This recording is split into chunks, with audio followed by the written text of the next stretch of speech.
acompaña Giulio Cellini, quien es el candidato a diputado de la Asamblea Nacional por el Circuito 2 del Estado Miranda, también abogado y consultor político. Gracias por estar esta tarde en Argumentos. Muchísimas gracias, Solemne. Un gusto estar con ustedes como siempre. Bien, y antes de hablar del panorama electoral, también me gustaría iniciar hablando de lo que hoy es noticia en nuestro país. Y pues en diferentes redes sociales ya desde la noche se publicaba el tema de la liberación de los refugiados en la Embajada de Argentina aquí en Caracas, que estaba pues custodiada por Brasil.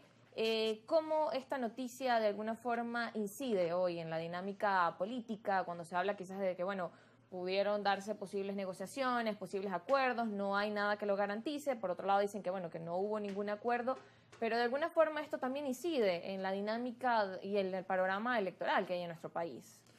Bueno, la verdad es que lo primero, qué bueno que las personas que estaban allí en situación de cautiverio hayan podido salir.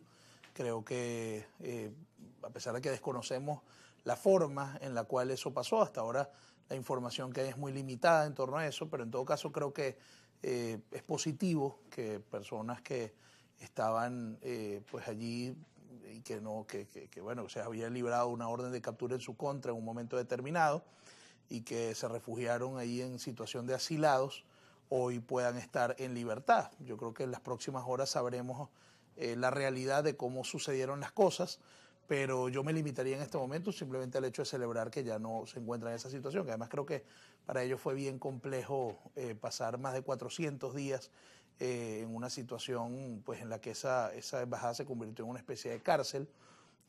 Yo que vivo por allí cerca, veo todos los días la cantidad de vehículos policiales alrededor de la zona, por lo cual pues llama la atención cómo pudo haber sucedido ese hecho sin que mediara una situación de negociación. Pero como lo digo, no quiero especular en torno al asunto porque al día de hoy no hay información oficial, al menos por parte de las autoridades del Estado venezolano, alrededor de esa situación, ¿no? Por otro lado, también cómo darle esa lectura al hecho de que, bueno, aún a la fecha o al momento todavía no se tenga como alguna declaración. Eso también de alguna forma para algunos dirigentes políticos parecía algo extraño también.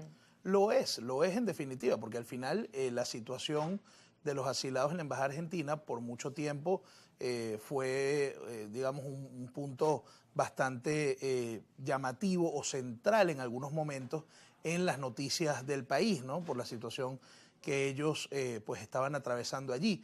De tal manera que, pues que se haya producido esta situación y que al momento no haya ninguna declaración oficial en torno a eso es bastante extraño.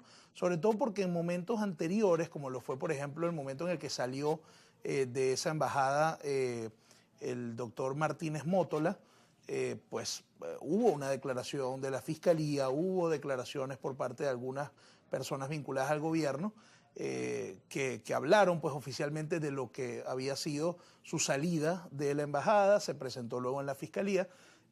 Cuando Edmundo González salió del país de manera inmediata, el gobierno venezolano hizo una declaración alrededor de esa situación, por lo cual extraña un poco que casi 24 horas después de que se conoce esta noticia no hay información oficial. Bien, por otro lado también con esta dinámica de, bueno, con preguntarse de si hubo negociación o no.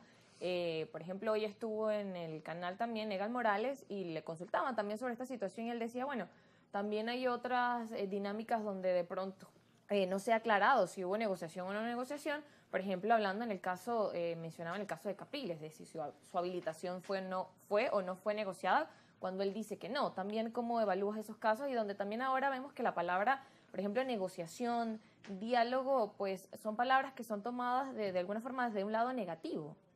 Bueno, en el caso particular de la habilitación de Capriles, creo que él ha sido bastante claro en cuanto a que pues no sabía que esa habilitación iba a producirse y tampoco hubo alguna comunicación oficial por parte del gobierno en torno a eso.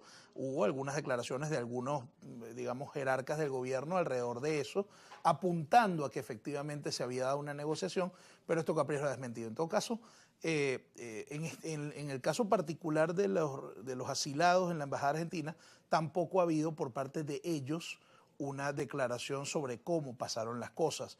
De hecho, hoy leí un comunicado donde dice que se tomarán un tiempo antes de hacerlo. En fin, es un poco turbia la situación alrededor del asunto y insisto, todo lo que se pueda conversar en este momento es especulación. Yo lo que sí creo es que, y lo he dicho en muchos espacios, inclusive en innumerables oportunidades, creo que siempre los caminos de la negociación y del diálogo pueden conducir a escenarios positivos. A veces creemos que con las posiciones maximalistas de un lado y del otro se pueden llegar a materializar lo que los grupos políticos aspiran y no siempre es así. Hemos visto en muchas oportunidades como en Venezuela, inclusive lo fue, por cierto, la propia celebración de la elección del 28 de julio, la propia celebración de la elección primaria en octubre del año 23, cómo la negociación permitió que estos escenarios se desenvolvieran. Sin entrar, por supuesto, en la consideración de cómo concluyó el proceso electoral del 28 de julio pasado. Pero bueno, se permitió al menos que la oposición tuviera una candidatura, se permitió al menos que la oposición tuviera la posibilidad de utilizar como herramienta electoral la tarjeta de la unidad, y todo eso respondió a una negociación política que se había dado, de tal manera que la negociación sigue estando vigente, sigue siendo necesaria, incluso en los momentos en los cuales no parece tener sentido o incluso en los momentos en los cuales no parece que una negociación pueda conducir a un feliz término. Siempre es necesario. En los momentos de mayor turbulencia es precisamente cuando más necesaria se hace la conversación entre actores políticos, el reconocimiento mutuo entre actores políticos, y yo creo que eso es importante de cara pues a los escenarios próximos. Claro, y que no todas las conversaciones también pueden darse de forma pública. Quizás hay conversaciones que en este momento no conocemos y que, bueno, quizás más adelante y siempre con el tiempo se da a conocer a veces los detalles, a veces sí, a veces no. Pero también, ¿cómo ves ese panorama de avanzar en el tema de negociación? Bueno, ahora hablando de las posturas, por ejemplo, entre Estados Unidos y Venezuela. Bueno, al día de hoy no tenemos claridad con respecto al estatus de las negociaciones entre Estados Unidos y Venezuela. Creo que no es un buen momento de las relaciones. De hecho, no sabemos hasta qué punto puede la situación de la retirada de las personas que se encontraban en la Embajada Argentina deteriorar aún más la situación con Estados Unidos, porque hasta el momento Estados Unidos se ha atribuido esa acción, digamos, de extracción, como la han llamado. Sí, Marco Rubio era quien publicaba. Por eso, entonces no sabemos hasta qué punto pueda efectivamente esa situación pues deteriorar aún más las ya complicadas negociaciones entre Estados Unidos y Venezuela, que en los últimos meses se había centrado especialmente en el tema petrolero. El 26 de mayo se vence definitivamente la extensión que se hizo para que Chevron cesara en sus operaciones en Venezuela, de tal manera que eso es un asunto central, pero ahora entra en la agenda este otro. Pero mientras que no tengamos declaraciones oficiales por parte de autoridades del Estado venezolano, es muy difícil saber qué camino va a llevar todo esto. Bien, nos corresponde ir a la pausa. Al regreso seguimos conversando con Julio Cellini. Ustedes no se muevan de argumentos.